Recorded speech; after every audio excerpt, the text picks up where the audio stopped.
નમસ્કાર, તમે જોઈ રહ્યા છો મારો વાત ન્યૂઝ। વિસનગરના ગૌરવ પથના કોન્ટ્રાક્ટરનું બેદરકારી ભર્યું કામ। વિસનગરમાં વરસાદી પાણીના નિકાલ માટે પાઇપલાઇનનું કામ ચાલુ છે, જેમાં કોન્ટ્રાક્ટરની બેદરકારી સામે આવી છે। કોન્ટ્રાક્ટર દ્વારા તૂટેલી પાઇપો નાખવામાં આવી છે। છબીલા પાર્લર સિવિલ હોસ્પિટલના ગેટ પાસે ગીતા મોબાઈલની દુકાન સુધી વરસાદી પાણીના નિકાલ માટે પાઇપો નાખવામાં આવી છે, જેમાં ગીતા મોબાઈલ આગળ તૂટેલી પાઇપો નાખવામાં આવી છે। તો હવે જોવાનું એ રહ્યું કે તંત્ર દ્વારા આવા બેદરકારી ભર્યું કામ કરતા કોન્ટ્રાક્ટર પર કોઈ કાર્યવાહી કરવામાં આવશે ખરા?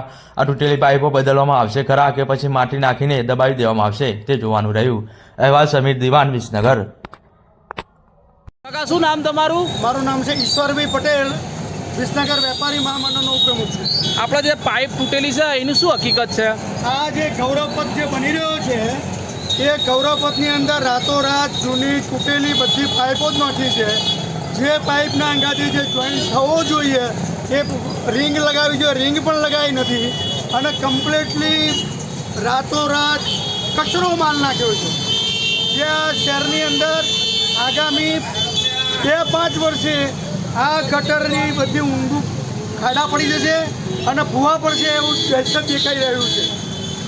કાકા, લોકમાન્ય પ્રાઇમર્સના સામે બી એક પાઇપ તૂટેલી હતી અને ગીતા મેડિકલ અગાડી બી એક પાઇપ હતી હજી જે તૂટેલી છે, એ બારામાં તમારું શું કહેવું થાય છે?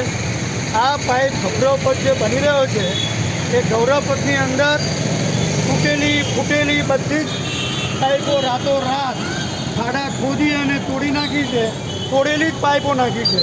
એક પાઇપ અને બીજી પાઇપનો જે જોઈન્ટ આપવો જોઈએ એ બેના વચ્ચે રિંગ લગાવી જોઈએ, રિંગો પણ લગાવી નથી અને ખાલી માત્ર પાઇપો લગાવી છે।